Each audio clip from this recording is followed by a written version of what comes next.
Sup Shredders, my name is Logan aka Spiderhands and welcome to an SP Reacts where today we have ourselves a track from an act named Wang Gang titled Memory of Xinjiang. And if we switch over to here, we have ourselves a track on Spotify here. We've got the art for it as well here. We've also got, if I'm not mistaken, executive producer role Fei Yun. Working on this as well as a whole bunch of other people as well. It seems like it's a really cool project. We're going to listen through it from start to finish and we're going to hear what we think. Let's do it. Let's go. What do we got? I mean, it's gorgeous with those strings.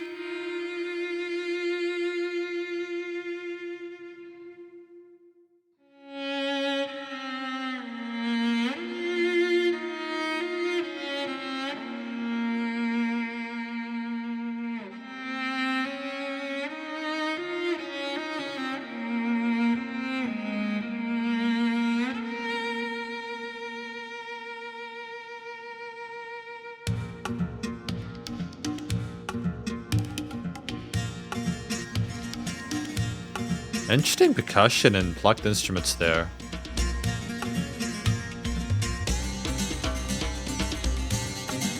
And modulation there.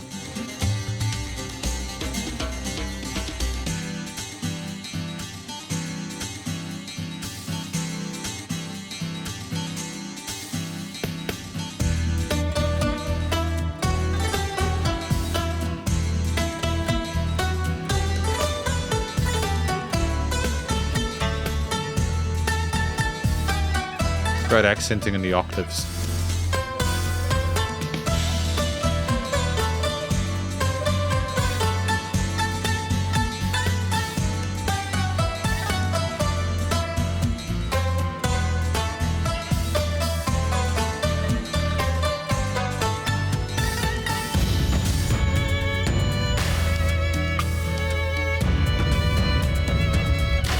And a halftime feel now with the string harmonies.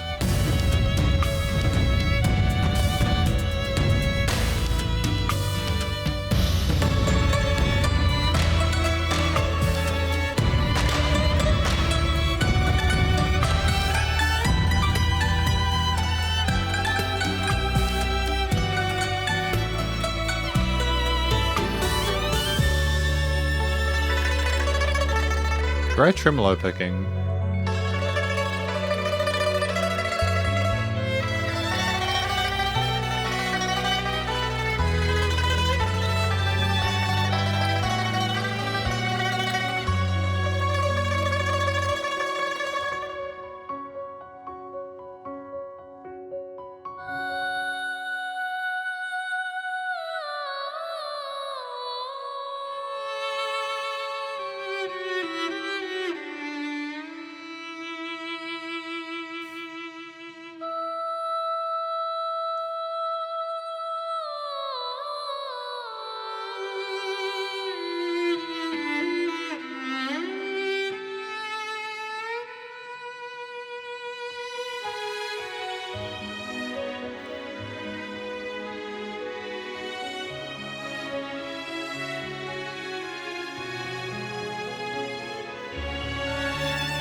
And back into it.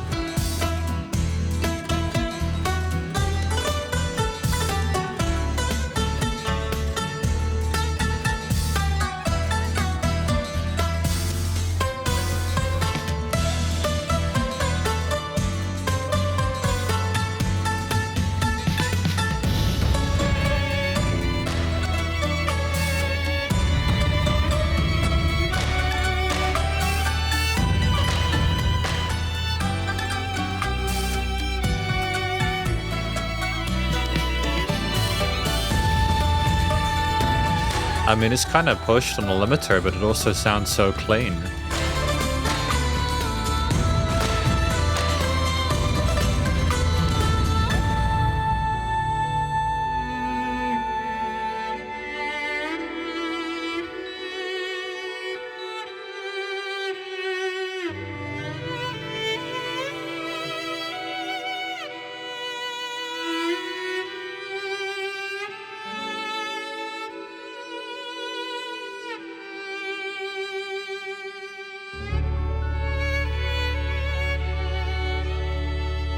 What an interesting extended harmony to finish on there.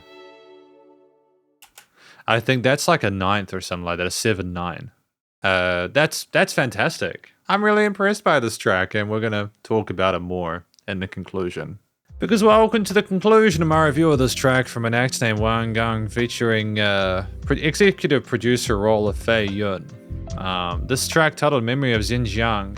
Now, I'm not sure what this track is about aside from it being a memory of Xinjiang. So apparently Xinjiang is located in the northwest of China, situated along the ancient Silk Road in China, and apparently it has had a diverse musical history since ancient times. So what I can surmise, should I say, is that we have a track which is sort of exploring those various chapters of that history there. There are lots of different styles and instrumental kind of combinations throughout this piece, which I feel are fantastic, and we'll talk about those more in a moment. But I think that's kind of my best guess at it, as aside from some really beautiful lady vocals there in that upper range, that we didn't really have a story being told by a vocalist here. And so this is primarily an instrumental track, and I'm all the more for it. I think one of the reasons that I think this track works is because we're going to talk about a few things that I appreciate about this track, as well as some any applicable constructive critique, which at this point I feel the song is incredibly well done, so it's probably not going to be any of that. But one of the things I appreciate is the fact that structurally, the chapters work incredibly neatly. I think when you've got a 5-minute 24 piece, that the last thing you want is to have a theme remain the same or constant throughout. And even if we maybe revisit certain melodies or harmonies, we just go on this epic adventure throughout. I mean, like, there was a previous song from Wang Gang titled Spring Rain, which apparently won the silver medal in the Global Music Awards in the States, which is phenomenal. It's incredible. So clearly we know what we're doing.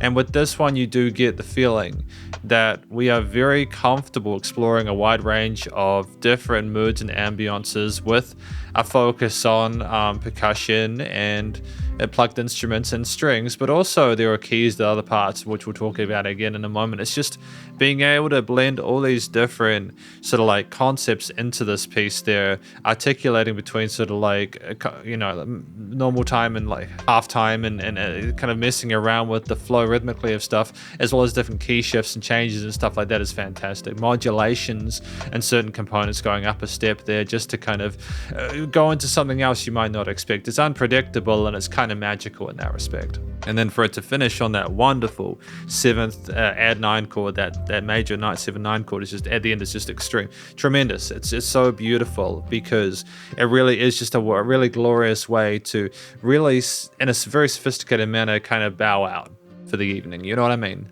It's the end of that journey. But I think it's also the instrumental performances that we have throughout this piece. Now, we have the strings at the beginning that are panned on one side of the stereo field, and part of the reason that's kind of cool is that it's unusual. It's like, why are the strings there? It's not just that we're really competently playing these instruments with a great sense of feel, and they're vivacious and full of life and robust with their tones and textures, as well as how they're played. They're very expressive. But it's that it's also on that one side of the stereo field, which I assume is also a production thing. But no less than 30 seconds later, we have hand drums and kind of some sitar sort of plucked or strummed instruments there.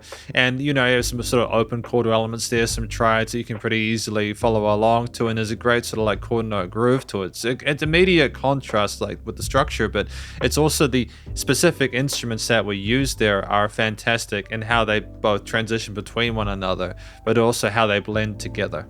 A description I've heard for this music is it blends elements of traditional Chinese music in with like sort of more electronic contemporary elements, and I do feel that here. I think the percussion in general, like some of the drums that we have in here, some of the boxiness of like the reverbs and delays and compression on those are a nice sort of like they're a nice addition to it, and I don't think they ever overpower. There is a raw kind of regal beauty to a lot of those upper string harmonies and how they fluctuate and kind of like fly through the sky within the track. And the whole tone kind of feel rhythmically of those strings does work wonderfully over top of the contrast in terms of the rhythm, but also the approach to it. Again, the more percussive, sort of rapidly plucked sort of string elements below it.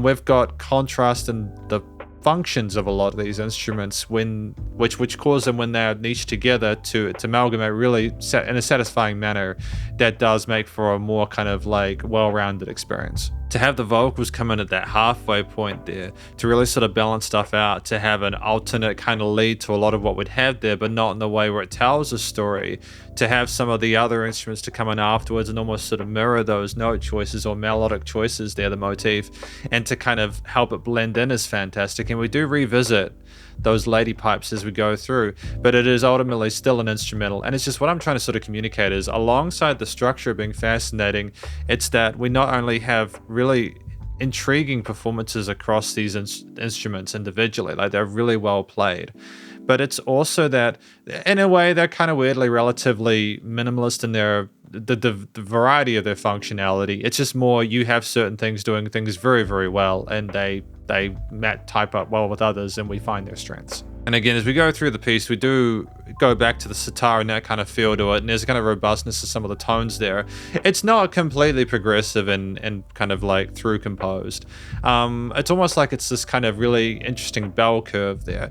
But as we go back to the other side of it, it's almost like, again, we go to that jazziness of that extension there. And I think as well as the instruments just sounding captivating and it being structurally very kind of like competent, it's also the note and chord choices as well as the texture and timbral choices of the instruments within the composition. There's a romanticism to it, which I think kind of allows us to both appreciate the different angles of the adventure we're taking, whilst also just generally enjoying the sound of the instruments as a whole. And almost to have the lady go up in the range to signal at the end that things have come to a stop and for things to kind of melt there is just, again, it's structurally competent, performatively competent as well, and ultimately just, yeah. I'm repeating myself at this point. I suppose it's just the production, which is the final thing for me. I think that if you had captured these things poorly in terms of the studio side of things, it would have been sad. It would have been a shame, because there's a lot of really fascinating things happening here musically. But the wonderful thing about this song is that it's produced eloquently and to a commercial standard. I enjoy hearing the clarity of the vocals, the strings, the plucked elements, the bass instrument, the hand percussion, the actual percussion, all those things, and especially even the piano when you hear it, because the keys in that halfway point are so tender. I didn't mention them in the previous one, but just a great way to sort of switch things up with a completely different instrument. But it's not just having those arpeggios or split notes there, reinforcing certain ideas there. Even if we're completely divorcing ourselves from the previous key signature and adding another chapter or angle to the shtick, it's just everything's leveled neatly. There were no weird resonances in the frequency spectrum. The music surrounds you in the headphones, again with the strings at the start, for example. There are deliberate panning decisions that make things a bit more kind of fascinating. And you go through this and you listen to the fact that it has that dynamic range there, so the music feels like it's full of life, like you're listening to an actual performance.